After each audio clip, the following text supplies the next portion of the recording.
మూర్తికి శరణు. అందరికీ ప్రాణమైన ఆతనికి శరణు. ముందు మూడు మూర్తుల మూర్తికి శరణు. బిందుపడి దేవతల దేవునికి శరణు. బిందుపడి దేవతల దేవునికి శరణు. అంది మిన్ను నేలనేకమైన తనికి శరణు.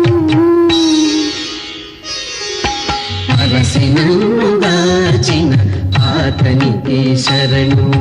పరమునిహము నీలే పతికిని శరణు. అరసినంగార్చిన ఆతనికి శరణు.